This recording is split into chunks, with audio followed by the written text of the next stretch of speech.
मेरा नाम आज़ाद है, मेरे पिताजी का नाम स्वतंत्रता है और मेरा घर जेल है। दोस्तों, मैं अनूप कुमार शुक्ल आप सभी को नमस्कार करता हूं। आज 27 फरवरी 2020 दिन गुरुवार है।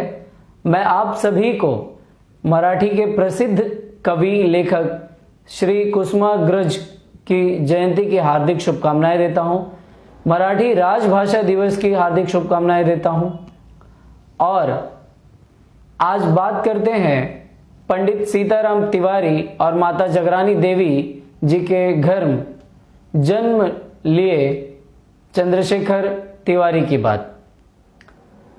पंडित सीताराम तिवारी और माता जगरानी देवी के घर में 23 जुलाई 1906 को चंद्रशेखर तिवारी यानी कि चंद्रशेखर आज़ाद ने जन्म लिया और आज उनकी पुण्यतिथि है। 27 फरवरी 1931 को उन्होंने अपने आप को गोली मारकर वीर गति प्राप्त कर ली थी इलाहाबाद पार्क में अंग्रेजों से लड़ते हुए। लेकिन जैसा कि हम जानते हैं कि जितने भी क्रांतिवीर हुए हैं जिनके ऊपर जिनके जीवन के मूल्य पर हमने आज़ादी पाई है, क्या हमने उनका ख्याल कैसे रखा है और बाद में उनके परिवार का क्या हुआ है। तो आप सबको बताना चाहता हूं कि पंडित सीताराम तिवारी जो चंद्रशेखर आज़ाद के पिता थे, उनकी मृत्यु चंद्रशेखर आज़ाद जी के वीर गति प्राप्त होने से पहले ही हो चुकी थी। उनके भाई सुखदेव तिवारी की भी मृत्यु उनसे पहले ही हो चुकी थी। जब चंद्रशेखर आज़ाद इलाहाबाद में अंग्रेजों से लड़ते हुए वीरगति को प्राप्त हुए थे तो उनके इस वीरगति की सूचना उनकी माता जगरानी देवी को कई माह तक नहीं थी।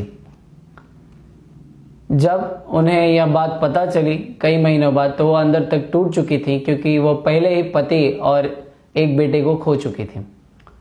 वो लोगों से बचकर जंगलों में जाकर रहती थी, भीलों के बीच में, भील जाति के बीच में। लेकिन क्या उनकी जिंदगी आसानी से कटी? जी बिल्कुल नहीं, क्योंकि हम हिंदुस्तानी जैसा कि हम हमेशा स्वार्थी होते हैं, उस तरह उस समय भी हमने अपना स्वार्थ दिखाया। जहां वह रह रही थी लोगों ने उन्हें कहा कि चंद्रशेखर आज़ाद तो डाकू थे और उन्हें गोरों ने मार दिया। लेकिन बात बिल्कुल उलट थी। चंद्रशेखर आज़ाद स्वतंत्रता सेनानी थे, महान स्वतंत्रता सेनानी थे और उन्होंने स्वयं को गोली मारी थी।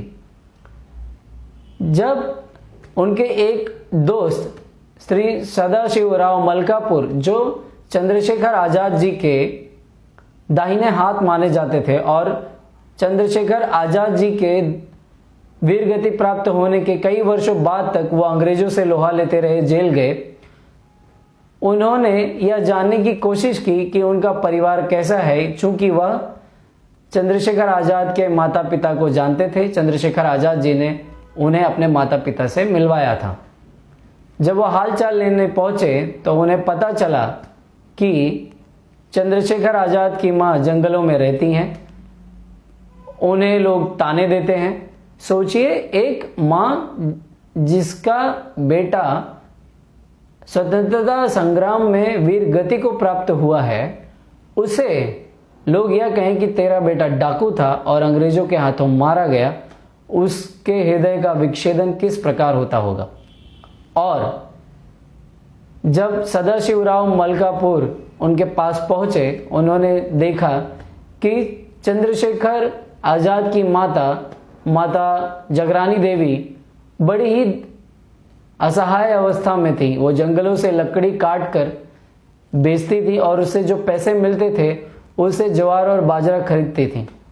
वो ज्वार और बाजरा इतने भी नहीं होते थे कि उसकी रोटी बनाई जा सके, इसलिए भूख लगने पर वह उस ज्वार और बाजरा का घोल बनाकर पी लेती थी।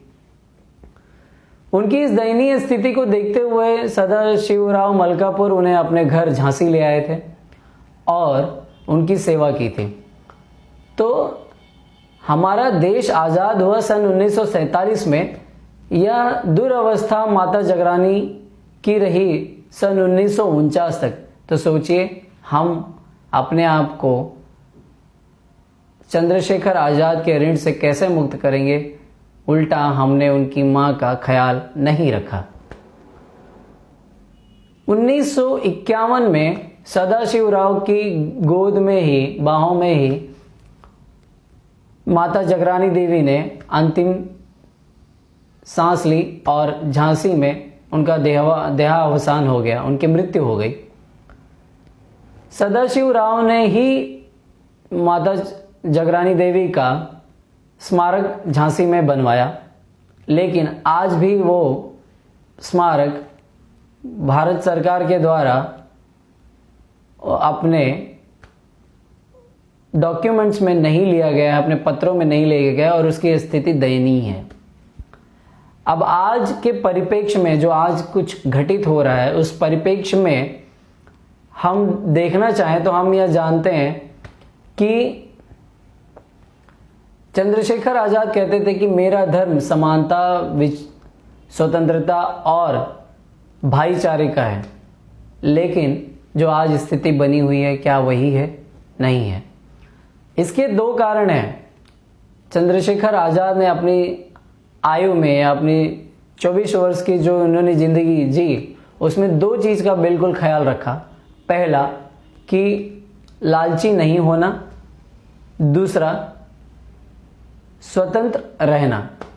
तो पहला जो लालची नहीं होने का मतलब है कि खुद का स्वार्थ नहीं देखना, उससे पहले देश को देखना, और दूसरा आजाद रहना मतलब स्वतंत्र रहना।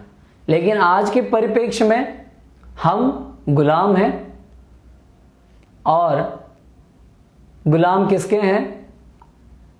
धर्म के नाम पे लड़ाई लड़ने की, और जो नफरत नेताओं द्वारा फैलाई जा रही है हम उसके गुलाम हैं। हम नेताओं के गुलाम हैं। हम बड़े बड़े बैनर लगाते हैं, जो हमसे नाकाबिल आदमी है हम उसका गुणगान करते हैं। और आज़ाद तो हम आज तक अपनी मानसिक गुलामी से नहीं हो पाए हैं। दूसरी बात स्वार्थ की,